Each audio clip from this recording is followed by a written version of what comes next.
Hello everybody, I hope you're all doing well and you've had a great February so far. I've been very busy myself with my KCD2 review dropping, now deep into the Yakuza Pirates, which there'll be a review out shortly hopefully. And with Monster Hunter Wilds on the horizon, it has been so far and looks to continue to be a great month for gaming. But that's not what you're here for, we're here to look into the future and see what's coming in March, so let's get to it. I'm going to be listing these based on a release order, starting at the beginning of the month, which kicks us off with 2 Point Museum. 2 Point Museum is kicking off the month early, coming out on March 4th. This is the next game in the franchise from 2 Point Studios, following on from 2 Point Hospital and 2 Point Campus. How many times I can say 2 Point, I'm not sure. This is a sim strategy management game. If you played the other 2 Point games, you pretty much know what you're getting with this one.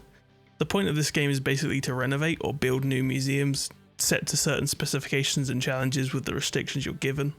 The game starts with a relatively easier scenario with limited options. As you successfully complete challenges, you unlock harder scenarios and different styles of museums with many more options. It has a kind of cartoony, goofy aesthetic which gives more light-hearted feeling to the management sim genre. Again, this is dropping on the 4th of March, but if you're too excited, there is a 5-day quote-unquote early access for an additional $10. This is releasing on PC, PS5 and Xbox Series. Next up is one that I've been looking forward to for quite a while, although I think Monster Hunter will delay me from getting around to this on release, but that's Split Fiction. Anybody out there who has a friend who enjoys co-op games and has not tried a Hazelight title yet, I'd recommend you give them a go. Split Fiction is the new IP, hopefully continuing from the success of A Way Out and the Game of the Year 2021 winner, It Takes Two. In this game you play as either Mio or Zoe, two fiction writers, one who writes sci-fi and the other one who writes fantasy. The basic premise is an evil company tried to steal your ideas and you have to battle through both characters' creations to try and escape the simulation. One of the key features of this title seems to be the level design, which looks really interesting as they've shown off in the trailers. You're constantly alternating between sci-fi and fantasy worlds, and in typical Hazelight fashion they seem to be trying to cross the gaming genres as well, just throwing plenty of different types of gaming mechanics into the mix. I don't know how they did this, but It Takes Two felt very polished. There has also been a lot of previews of this, all looking pretty positive, so I'm excited to check this out when it drops. This is a 2-player only game, so unfortunately if you have nobody to play with, you won't be able to play, but you never know, you might find someone else online or drop a comment below and maybe someone else is looking for a duo. This drops on the 6th of March on PC, PS5 and Xbox Series. Like the other Hazelight titles, only one person needs to own this game and both players can play it together through the Friend Pass. One other thing to consider that's new this time around is it's cross-platform, so if somebody owns it on the Xbox, you can still play with them on the PlayStation, for example, which is a nice new addition. Dropping on the same day as Split Fiction is Fragpunk, and well, I don't know what to expect from this one. This is yet another free-to-play 5v5 hero shooter, a genre that's been riding lows and highs recently. They're claiming immersive maps and vibrant visuals. From what I've seen, it definitely does stand out. It has this very vibrant and colourful look to it, almost reminding me a bit of Apex Legends but with a little extra thrown in. This game looks to blur the lines between the tactical hero shooters like Valorant and CSGO with faster paced games like Overwatch. The main system's based around these card power-ups which alter the match and have effects like giving people small or large heads to changing the map like removing all of the doors, for example. This looks like it can be interesting. It's certainly one of those on my watch list, more as someone who's going to be part of the viewing gallery rather than a player. I can't honestly tell if this is going the way of Marvel Rivals or going the way of the Concorde disaster. Either way, this is coming out free to play on the 6th of March on PC, PS5 and Xbox Series X. Take a look and grab it if it feels like something you might want to play. Now we have a re-release coming to the PC, it's Rise of the Ronin. Rise of the Ronin is a Team Ninja game originally released on the PS5 back in March 24. A year later and is now dropping on PC. This is an open world RPG where you play as a Ronin in Japan during the 1860s. Here you will need to pick a side and decide if you're pro or anti-shogun, as you hack and slash your way through your opposition. This is from the team that gave us Neo and Ninja Gaiden, both very different but both very great titles. I personally never got around to playing this when it first released on the PlayStation. Unfortunately it's releasing a busy period again, so it's going to take me a little while. But if you need something to scratch that itch after finishing Ghost of Tsushima or Assassin's Creed Shadows ain't looking to be your thing, then this could be a good pickup for you. This reviewed decently well when it first came out, having a user score of 7.9 on Metacritic and 77 on OpenCritic. This is dropping on PC on the 11th of March. And speaking of Assassin's Creed Shadows, this is the next major release to drop after that. This one's been stirring up the controversy pot. In the game you play as either Yasuke, with his warrior archetype, or the stealthy shinobi, Naoe. Hopefully I haven't completely butchered that pronunciation. I've been keeping an eye on the early information on this one for a while, after multiple delays and this possibly being Ubisoft's final leap with none of their games performing exceptionally well, at least according to their sales targets, especially with the disastrous Skull and Bones and the very badly reviewed Star Wars Outlaws. It's going to be a very interesting few days around this game's release. From the previews, the map looks to be a lot smaller than Valhalla's, which I think is a positive thing. The map was too vast and lacked substance in my opinion, leading me to have burnout after playing Valhalla for about 80 hours. They're also toning things back, like you can't climb absolutely everything, and now there has to be handholds, which in my opinion will lead to better level design. I think there's a time and a place to have this climb everything Breath of the Wild take, but I think in Assassin's Creed it might actually benefit to not have this. There's also a new seasonal weather system which is meant to impact gameplay, but I've not seen a lot backing this up as of yet. It also boasts a new lighting system which is meant to boost the stealth gameplay. Has a visibility meter that looks like something that Sam Fisher might be familiar with. It's also bringing back some basic mechanics like being able to take out lights to hide in extra shadows that you're creating. The newest feature which did catch my eyes was the new base building system. You unlock safe houses in each region and these allow you to customize them. They say these provide some practical function and allow you to recruit and replenish scouts which can be sent around the map to do objectives. I will have to see how this comes together in the full package, if it has any meaning or if it boils down to a mostly empty feature. I don't think they're reinventing the wheel of this game, at least when it comes to core gameplay, but I also think they don't need to. I hope the Ubisoft open world formula won't be slapped on too thick with this one, and from a lot of the marketing material it does feel like Ubisoft is trying to market this as the new beginning of the franchise. How all that works, we'll have to wait and see. I think to the majority of the people it will come down to the fact that it's a new Assassin's Creed game, and that's how people will decide whether they want to buy it or not. I've seen both positive and negative previews, so who knows how this is going to land. I'm trying to keep quite an open mind with this one, but we'll have to see. Are you looking forward to the new Assassin's Creed? Let me know in the comments down below. After many delays, this finally releases on PC, PS5 and Xbox Series on the 20th of March. Next up was a game that's very unexpected to me as I didn't know this was dropping. That would be Wreckfest 2 from developer Bugbear Entertainment and published by THQ Nordic. This is the sequel to the original Wreckfest from 2018, which if you haven't played is a demolition derby-like racing game. It did pretty well on release and continued to have a steady player base for quite a while. It was quite a unique game, so I can understand why. This is entering early access on PC on the 20th of March and will contain 3 modes, racing, derby and multiplayer, the latter including full skill-based matchmaking. This is a full contact, no rules, chaotic racing game. This is meant to come with upgraded visuals along with new, more advanced physics systems from the first game, leading to better disfigurement of you and your opponent's rides. A new customization system also allows you to make your vehicles more personal, with limited customization to start, with more being added throughout the early access period. There's also challenges which are said to put you behind the wheel of unconventional vehicles, whatever that means. This franchise always reminds me of Destruction Derby on the PS1 for anybody old enough to remember that. Brings a little bit of nostalgia back to my life. This is for those who love racing games and want a bit more of added variety, or maybe those who just hate cars and want to smash them up. Either way, it's nice to see this franchise getting a second entry. Once again, this is dropping in early access on the 20th of March. Killing Floor 3 is next in line, releasing towards the end of the month. This is one of those franchises for me which I will always end up picking up with some friends eventually. This feels like a staple from Tripwire Interactive, and I'm personally happy to see it returning for the prequel.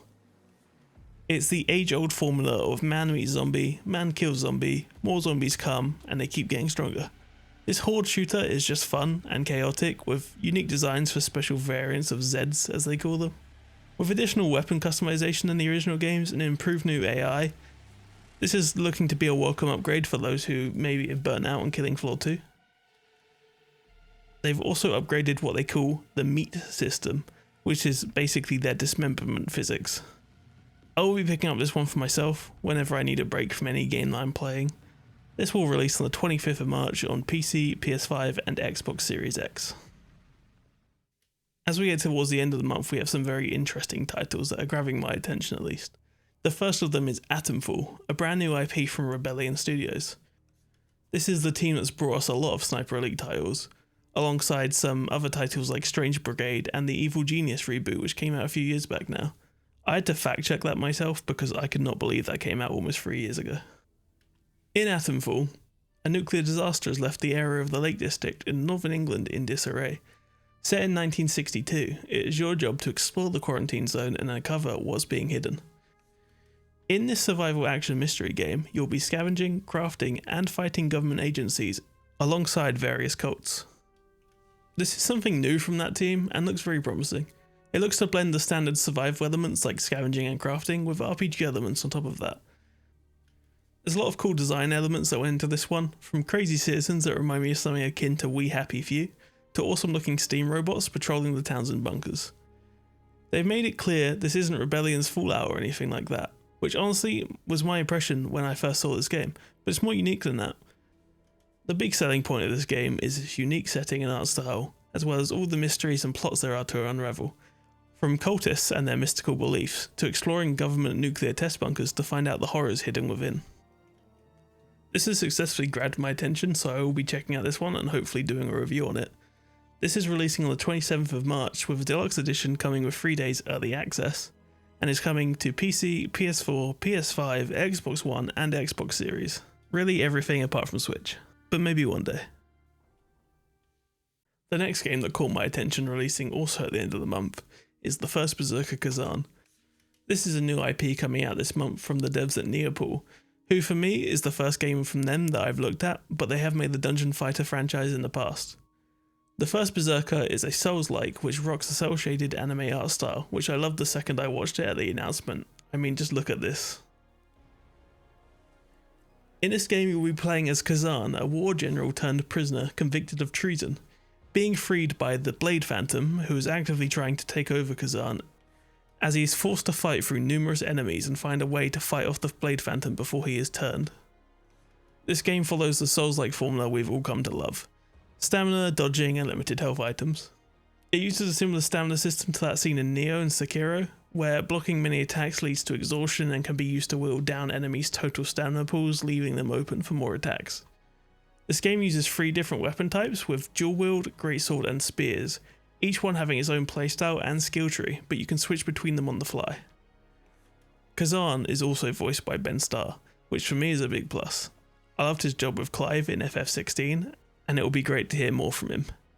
This game is dropping on the 27th of March, the same as Atomfall, with the exact same 3-day early access period for the deluxe edition as well. So pick your poison. I plan to also review this one where I can find the time. It's one full packed month, which to be honest is a good problem to have, I'm not complaining. This last one in the 10 that I wanted to highlight is a strange one. I'm not gonna lie, I've not heard of this until about a month ago. But Inzoi is an upcoming life simulation game published by Krafton. It's about time Sims got a competitor, and this looks to be it. With a more realistic looking art style and a more complex building system than that we've seen in The Sims, this looks like it could be a hit for that fanbase.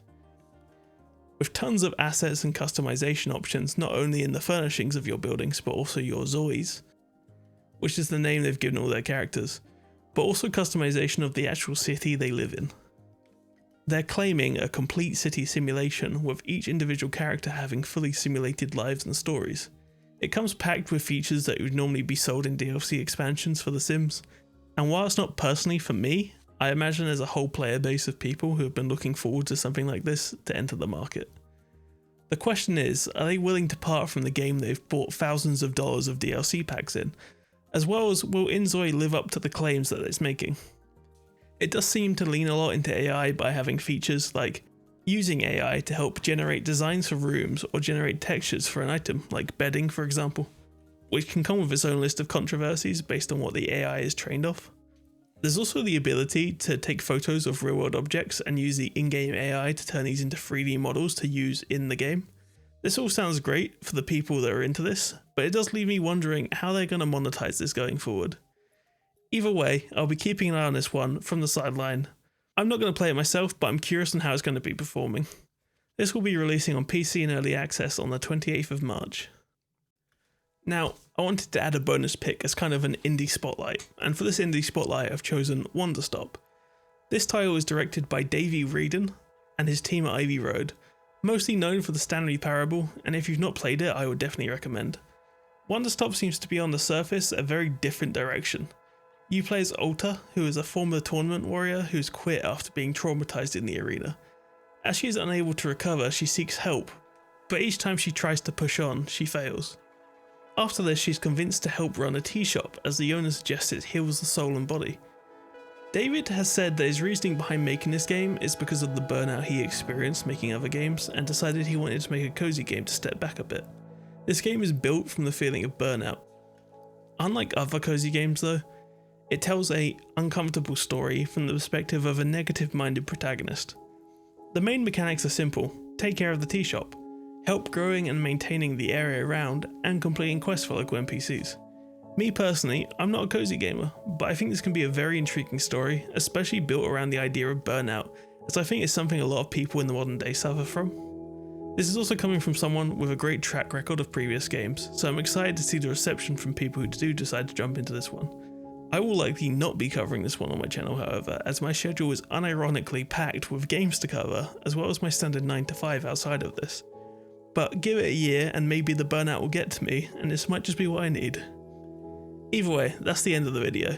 Please leave a comment down below to tell me what you're looking forward to, or maybe I've missed something that you're just excited for yourself and you want to share with other people. Also remember, if you liked the video please press like, and if you want to hear more of my ramblings please feel free to subscribe. Thanks for watching.